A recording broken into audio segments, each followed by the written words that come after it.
sa akin pong mga kaibigan sa prosecution. Napakahalaga po sa bawat pagdinig ay yung nagsasabi ng katotohanan. Tama po ba? Tama po. Opo. Pagka ang isang witness po ay naging halimbawa ng paiba-iba ang sinasabi, ano pong tawag dito? Di ba po kasinungalingan? This is a hypothetical question, Apo. Your Honor. You are not referring to any particular witness? Si Las Cañas po. Yung inyo pong pinakitang affidavit, Your Honor? alam niyo po, hindi pa po ako tapos, kaibigan.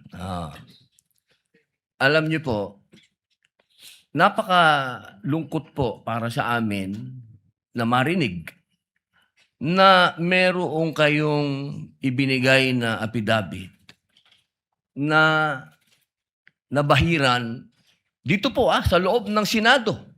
Dito sa plenaryo ng Senado ay nabahiran ng matinding masasabi nating kasinungalingan sapagkat magkaiba ang kanyang sinabi. October 3, 2016, sinabi niya walang kinalaman ang Pangulong Rodrigo Roa Duterte. February 20, March 6, na iba na ang istorya.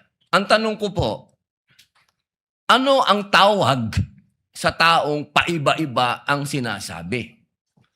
Di ba po sinungaling? May I answer, Your Honor? Opo. Kagaya po ng aking binigyang linaw kanina. At paulit-ulit na rin pong sinabi ng ating presiding officer. Pakisagot na lang po kasi yun lang po ang tanong. Tama po ba o mali na tawaging sinungaling ang taong iba-iba ang sinasabi? I'm sorry, Your Honor, but I need to qualify my answer. Mr. Presiding Officer, isang simpleng tanong lang po. The lead prosecutor may agree or disagree or state a different characterization. I can state a different characterization if I'm asked by the good Senator Judge. You may disagree or agree with the Your statement Honor. of the Honorable Senator Judge Padilla. Feel free to say no or yes, Counsel. Kagalang-galang ng mga senator judges at sa atin pong mga nanonood na kababayan. Dahil binanggit po ng kagalang-galang na Senador Robin Padilla ang pangalan at ang affidavit ni Arturo Las Cañas, nais ko pong linawin ang kanina ko pong manifestasyon. Ito po ay ipresenta sa impeachment court bilang bahagi ng Presiding testimonya Officer, ng witness. hindi pa din po sinasagot ang... Lead prosecutor, the response, it's not responsive to the question of Senator Judge Padilla. Allow me to, if the good Senator Judge will allow the presiding officer, pwede ba nating sabihin, lead prosecutor, na ang testigong pabago-bago ang kanyang testimonya sa magkakaibang petsa o araw o panahon ay isang testigong hindi maaasahan? Without particular reference to Arturo Las Sa Cañas, pangkalahatan, I agree with you, Honorable Presiding Officer. Yan. Posible nagsisinungaling siya sa isa, nagsasabi ng totoo sa isa, o nagsisinungaling sa isa, nagsasabi ng totoo sa isa, hindi na natin malalaman yun.